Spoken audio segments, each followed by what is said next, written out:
En esta primera edición del Boletín Tributario de nuestra academia, vamos a estar hablando sobre las novedades tributarias de la semana que va del 13 al 19 de julio de este año, ¿sí?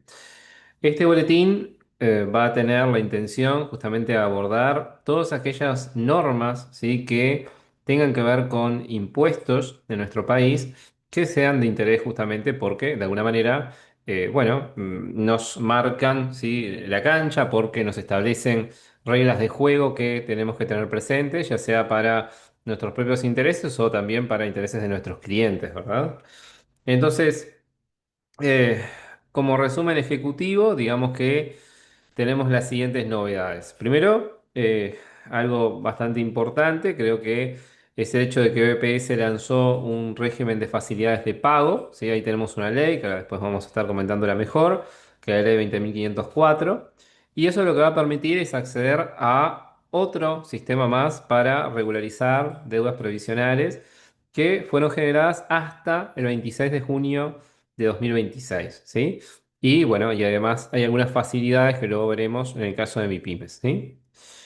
También es interesante saber que en materia de RPF tenemos un decreto del 138 del 2026, donde ahí lo que se hizo de alguna manera es postergar la entrada en vigencia del nuevo régimen de retenciones de RPF para la industria de construcción, que luego estaremos viendo un poquito de qué se trata, ¿sí? Para enero de 2027, pero es otra novedad interesante. También algo importante, más que nada de cara a saber lo que se puede venir a futuro de parte del fisco, es que la DGI aprobó el Plan Estratégico 2025-2029, ¿sí?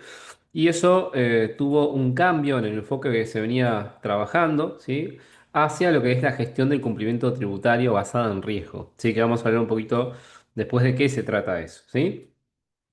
Por otro lado, hay un convenio digamos, para evitar la doble imposición, convenio, un CDI, ¿sí?, entre lo que es Uruguay y Turquía, que actualmente no está aprobado, pero va camino a, ¿sí? También es algo que vamos a estar conversando. Y por último, algo que ha resonado bastante, tiene que ver con el IMESI a los vehículos eléctricos, ¿sí? Tanto eléctricos como híbridos, ¿sí?, han tenido eh, actualmente, bueno, un incremento de alguna forma en lo que refiere a los impuestos, concretamente el impuesto específico interno. Vamos a ver cuáles son justamente las características de estos vehículos, a partir de las cuales justamente empieza a grabar este impuesto y de qué manera lo graba, ¿sí? Entonces, bueno, creo que este es uno de los temas más interesantes para gran parte de nosotros, que tiene que ver con esta ley, la 20.504, ¿sí?, que, como les decía, establece un régimen de facilidades de pago para adeudos al BPS, ¿sí? A ver, lo primero hay que entender que esto no entra en conflicto o no deroga, ¿sí?, ninguna de las facilidades de pago que ya teníamos hasta ahora, ¿sí? Sino que nos da otra herramienta más a la hora de poner al día una empresa que tiene atrás, ¿sí? Entonces, también es interesante saber que dentro de las posibilidades que tengo de financiamiento está tanto la parte de aportes personales, ¿sí? O sea, lo que yo le retuve a los empleados dependientes y por algún motivo no pude volcar, y también los aportes patronales. O sea, ambos tengo justamente la posibilidad de financiar en cuotas, ¿sí? Entonces, con respecto a los aportes personales, ¿sí?, me da la posibilidad de financiarlo hasta en 36 cuotas en moneda nacional. Y además de eso hay que considerar que en el caso de las multas y recargos, que también van a formar parte de la deuda que tengo que pagar, se va a sustituir justamente por lo que sería la rentabilidad de las AFAP. O sea, en vez de ir por los recargos, según la normativa tributaria, como se venía aplicando hasta ahora, el cálculo de recargos, la idea es considerar la tasa de rentabilidad de AFAP y utilizar eso para ir actualizando la deuda, ¿sí? Eso en principio pareciera ser más beneficioso, ¿sí? Bueno, la idea es, como les decía, sobre el saldo en UR, ¿sí?, financiable a su vez hasta 72 cuotas con un 2% de interés anual, ¿sí? Bien, también tenemos, respecto a los aportes patronales y de no dependientes, la posibilidad de financiamiento. Para eso vamos a convertir a UR, ¿sí?, el monto justamente adeudado al momento de generarse la deuda, y esto lo vamos a financiar hasta en 72 cuotas con un 2% anual, ¿sí? Luego para mi pymes, vamos a decir que algo interesante es que no necesitamos estar al día con los últimos 3 meses para suscribir un convenio y hay un periodo de gracia de hasta 6 meses, o sea que eso también es algo interesante, es un respiro financiero que está bueno para que las empresas chicas puedan acceder también a estas facilidades. Hay algunas dudas, algunos grises respecto al tema de la caducidad, porque bueno, si uno lee un poco la letra de lo que es la normativa, la ley, dice algo así como que a los 2 meses de la primera cuota impaga, ¿sí? Tenemos ahí un tema de caducidad, ¿sí? Cabe destacar que el Poder Ejecutivo tiene todavía plazo para reglamentar, ¿sí? esta ley, y ahí seguramente van a haber varias cosas que hoy por hoy dejan algún dejo justamente de duda que van a estar justamente siendo respondidas, pero por el momento es lo que tenemos, ¿sí? O sea, sabemos los grandes lineamientos y después hay cuestiones más de implicancia práctica que seguramente sean respondidas cuando tengamos la reglamentación de esta norma, ¿sí? Bueno, después otro elemento interesante tiene que ver con el decreto que surgió respecto a la prórroga de retenciones del IRPF de construcción. ¿Qué sucede? Como antecedente a lo que es esta normativa, nosotros teníamos un decreto, el 82 del 2026, que estableció algunos cambios en cuanto a lo que eran el cálculo de las retenciones de IRPF a trabajadores de la construcción, ¿sí? Guarda, es trabajadores de la construcción, ¿sí? Esto que estamos hablando es algo que va a afectar únicamente al IRPF de los trabajadores de esta industria, ¿sí? No el resto, ¿no? Eso es importante. Y como les decía, este antecedente del decreto 82 de 2026, básicamente lo que estaba haciendo era estableciendo que a los efectos del cálculo del IRPF, ¿sí? Que ustedes saben que en caso de construcción, por lo general los empleados de construcción reciben ingresos de más de un empleador y además de eso también reciben subsidios por parte de BPS.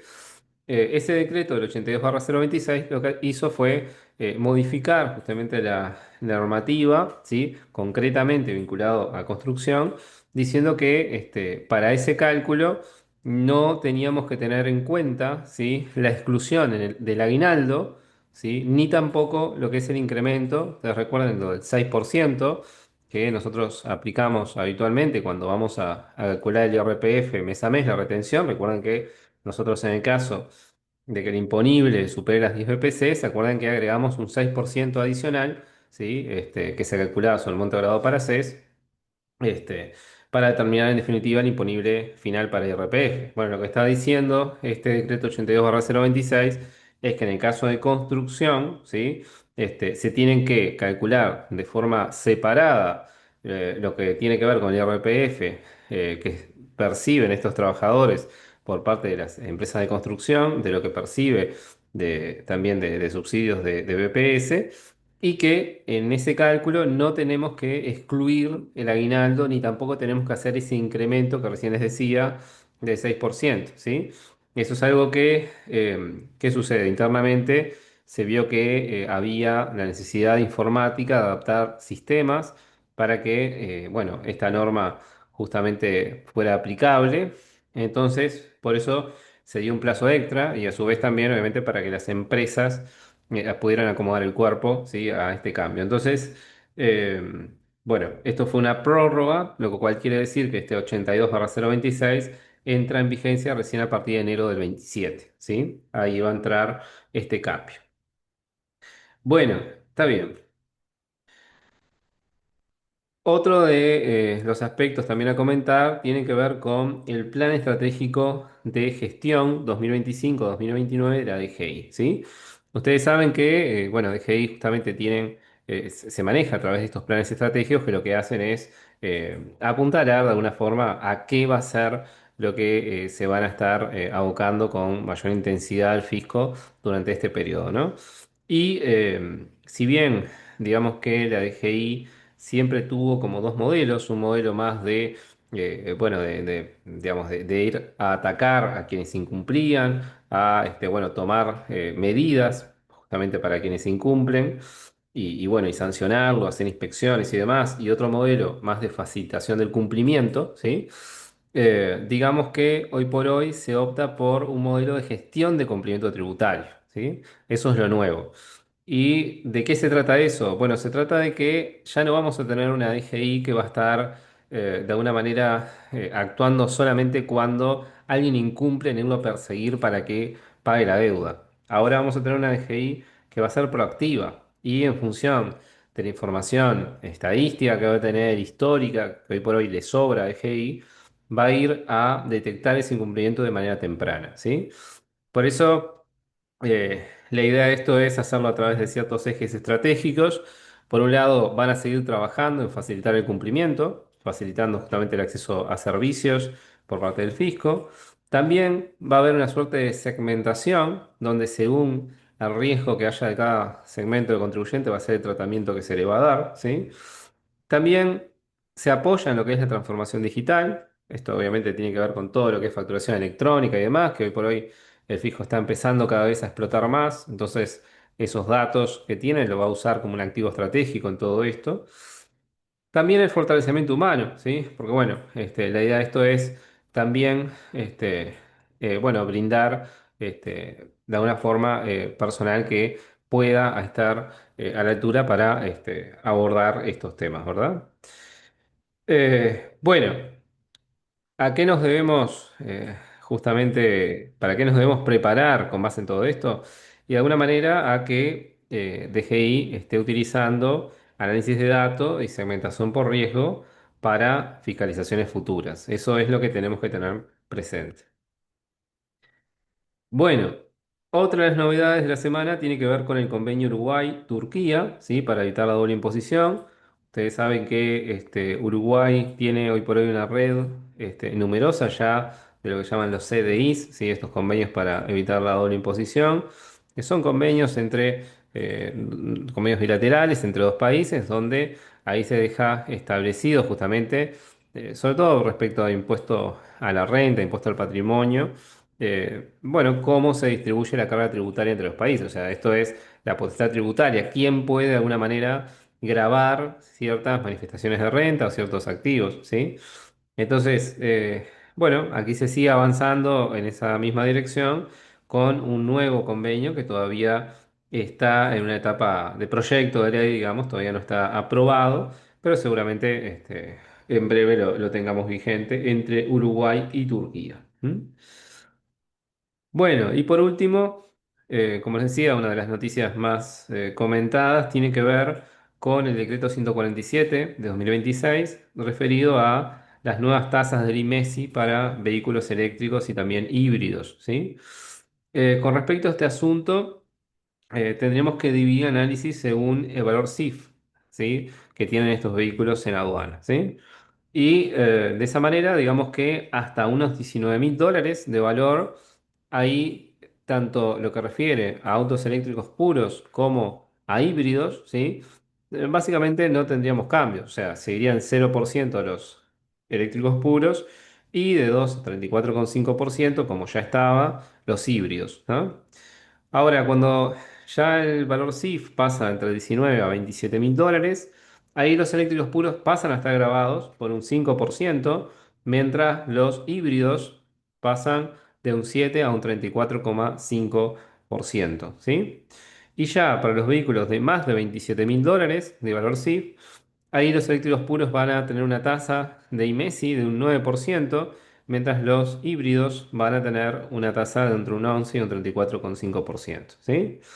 Ahí ustedes recuerden que el IMESI justamente es un impuesto, el impuesto específico interno, es un impuesto que grava la primera enajenación, ya sea bueno, de ciertos bienes, ¿sí? Cuyo consumo se entiende que es de alguna manera de lujo, ¿no? O que son bienes suntuarios, se les dice, o incluso aquellos bienes cuyo consumo produce algún tipo de problema, algún tipo de externalidad negativa en la sociedad, ¿no? Como los cigarros. Bueno, aquí estamos de alguna manera agregando, ¿sí? Digamos, una mayor carga impositiva a los vehículos eléctricos y como les decía también entran a jugar cambios en lo que es los híbridos, ¿sí? Bueno, estas han sido las novedades de nuestro primer boletín informativo.